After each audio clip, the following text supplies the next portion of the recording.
Selamat sejahtera, Waalaikum Tachahau. Saya Suman Sivam kembali lagi dari channel kita Rakyat Malaysia. Hari ini saya kembali dengan satu isu berkaitan dengan tangga gaji negara ataupun dasar purata gaji negara. Perkara ini melalui Aktah Majlis Perundingan Gaji Negara 2011, Aktah 732. Ya, perkara ini perlu dibincangkan oleh rakyat Malaysia selalu sebab ini adalah keperluan kita. Ya, gaji negara kita minimum adalah 1,100 hingga 1,200. Gaji asas yang tidak lumayan. Ya, tidak lumayan langsung dengan kos sara hidup untuk hari ini, dan kos meningkat tetapi upah gaji tidak berubah seperti 10 tahun dulu. Sebab apa saya katakan begitu? Bila kita kaji balik 10 tahun dulu, sama juga dengan peningkatan kos sara hidup dan gaji tidak naik.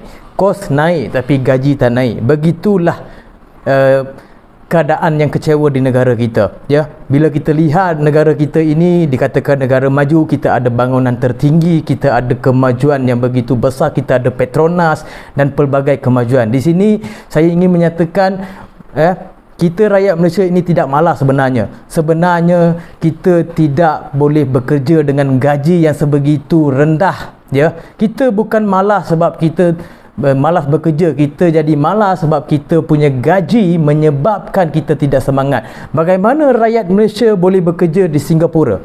Bagaimana rakyat Malaysia boleh kerja di Australia?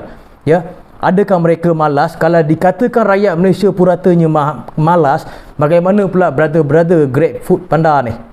Food Panda punya, maksud dia bawa Grab Food, Shopee yang diorang buat kerja sambilan sampai siang, pagi, malam, hujan, ribut, panas, diorang kerja. Adakah mereka malas? Di sini tidak ada persoalan yang malas. Sebenarnya kerajaan tidak menetapkan satu gaji yang maksimum untuk rakyat Malaysia. Perkara itu yang menyebabkan kita mundur lagi.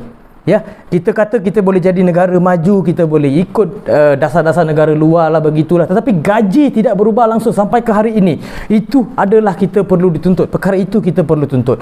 Kadar upah tidak menepati keadaan semasa. Harga telur naik, harga ayam naik, tapi gaji tak naik.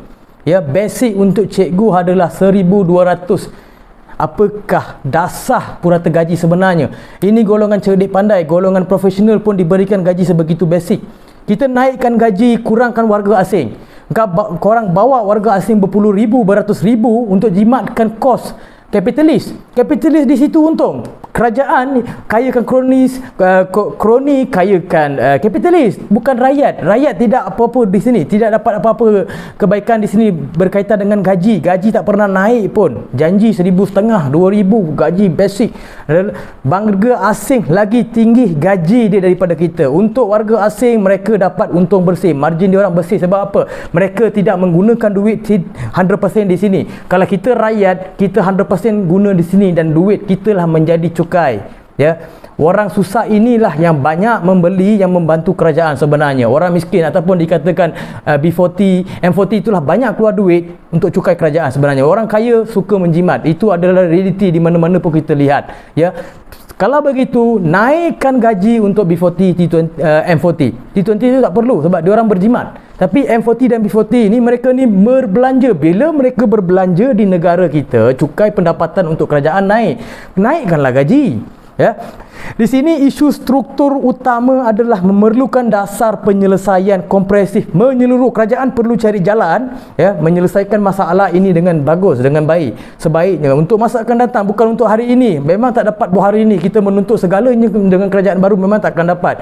Kita faham konsep madani, tapi perlukan satu perubahan untuk jangka masa 10 tahun akan datang ataupun 3-4 tahun akan datang. Jangan gunakan sistem kerajaan lama balik. Kita nak satu perubahan daripada Aktah Majlis Perundingan Gaji Negara 2011, Aktah 732. Kalau benda ini tak berubah, warga asing, Bangladesh, Pakistan, Indonesia akan mengambil hak kita. Sebab apa saya katakan begitu? Mereka tidak membayar cukai begitu besar di negara kita, tetapi mereka ambil duit gaji, mereka hantar di negara sana dan negara mereka maju. Kita jadi mundur sebab rakyat kita tidak dibayar gaji dengan begitu, apa orang cakap, begitu menepati keadaan. Ya, kalau perkara ini boleh diubahkan dengan bagus, dengan masa akan datang, dengan jangka masa yang panjang, perlu risetkan perkara ini dulu. Kerajaan ataupun pembangkang memberi cadangan ataupun satu dasar pakai tangga gaji negara. Itu sudah cukup. Kalau pembangkang pun memainkan peranan politik, membawa politik ke hulu ke hilir, aktivis politik pula ke hulu ke hilir, masalah rakyat tidak akan selesai. Kita buat perjuangan untuk masyarakat. Bila masyarakat senang, kerajaan pun senang. Kerajaan boleh buat satu perangkaan dan kerajaan boleh buat minta satu cadangan dengan Jabatan Perangkaan, buat satu kajian berkaitan dengan warga asing. Warga asing, berapa ramai warga asing yang menikmati hak subsidi kerajaan diberikan oleh rakyat, untuk rakyat, untuk rakyat. Berapa banyak dia orang makan hak kita, berapa juta habis di situ. Kita tengah biawak hidup, mereka adalah biawak hidup. Datang negara kita, mereka menikmati segala hak yang dibagi untuk rakyat. Minyak masak, motor tanpa lesen, beli motor, beli ini. Itu yang perlu dititik beratkan oleh kerajaan. Bukan memainkan politik, bukan benda-benda yang mengarut untuk rakyat. Tengok dalam Facebook, itu saja. Hari-hari politik, ini tuduh ini nak saman ini nak dibekukan, bersatu dibekukan, PAS ini macam-macam. Tak payah, benda ni dah buang masa rakyat. Kita perlukan satu dasar purata gaji, sebab itu adalah struktur utama negara.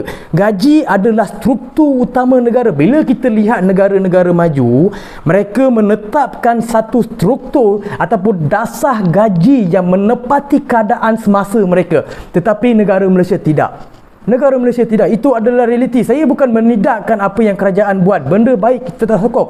Tapi benda ini yang perlu dibincangkan hari-hari di Parlimen. Kalau untuk hari ini kita bincang, masa akan datang perkara itu akan jadi. Itu yang jadi hari ini. Dulu jadi pembangkang, hari ini jadi kerajaan dengan izinnya. Dah jadi kerajaan. Bila dah jadi kerajaan, buat sebaik, sebagus yang boleh untuk masyarakat masa akan datang. Jangan abaikan struktur utama negara. Ya, ini adalah struktur utama negara, ya. Ya, perlu riset. Saya ulang balik, perlu riset balik purata gaji negara. Jangan abaikan apa yang dipertanggungjawabkan, ya. Teori ekonomi moden, pertumbuhan dengan produktif. Itu adalah penting, ya. Teori ekonomi moden, pertumbuhan dengan produktif. Kita mahu gaji itu produktif dengan keadaan semasa. Sekian, terima kasih daripada saya, Suman Sibam.